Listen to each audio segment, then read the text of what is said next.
فلا تعلم نفس ما اخفی لهم من قرۃ اعین، تو کسی جان کو نہیں معلوم، کسی انسان کو نہیں معلوم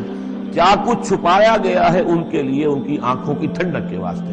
یعنی جنت میں ہم نے کیا کچھ چھپایا ہوا ان کے لیے کوئی نہیں جانتا، فلا تعلم نفس، کوئی نہیں جانتا۔ اسی مضمون کو اصل میں حضور نے ادا کیا ہے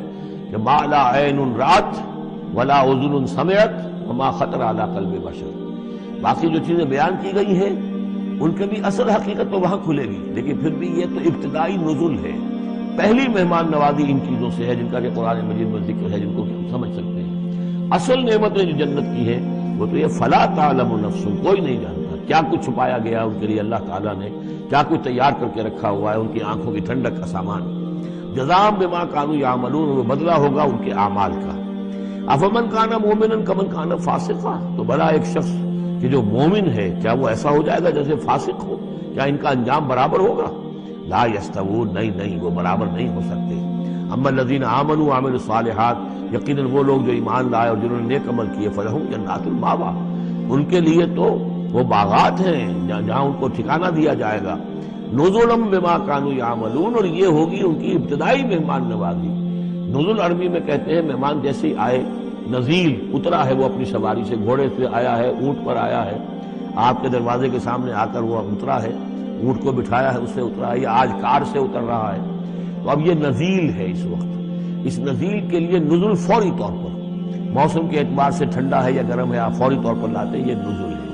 پھر وہ اب آپ کے پاس ٹھہر گیا ہے، آپ نے اس کے لیے کمرے کا بندوبست کیا ہے، وہ وہاں پر اس نے استراحت کی ہے، اب آپ نے اہتمام کے ساتھ اس کے لیے کھانا تیار کروایا، یہ ہے ضیافت، ضیف اب بنا ہے وہ، تو جیسے آیا ہے وہ نزیل ہے، اور جب گھر میں آپ کے ٹھہر گیا تو اب ضیف ہے، وہ پھر ضیافت ہوگی۔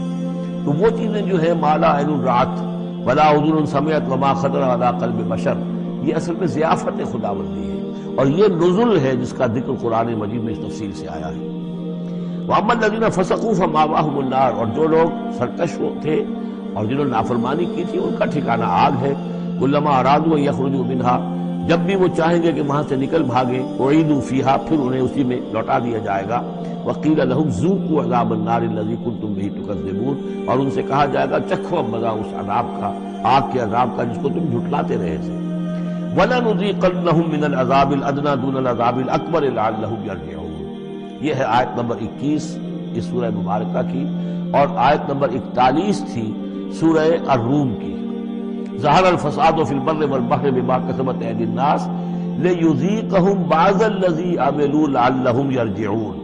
ہم لوگوں کے کرتوتوں کے کچھ اعمال کی سزا دنیا میں دے دیتے ہیں، شاید کہ جاگ جائیں، ہوش میں آ جائیں اور یہ لوٹ آئیں، پلٹ آئیں، توبہ کریں۔ یہاں فرمایا ہم لازماً انہیں چکھائیں گے مزہ چھوٹے عذاب کا، ادنا، عذاب الادنا، دون العذاب الاکبر، اس بڑے عذاب سے پہلے لعلہم یرجعون، شاید کہ یہ جاگ جائیں، شاید کہ ہوش میں آ جائیں، شاید کہ لوٹ جائیں، شاید کہ توبہ کریں۔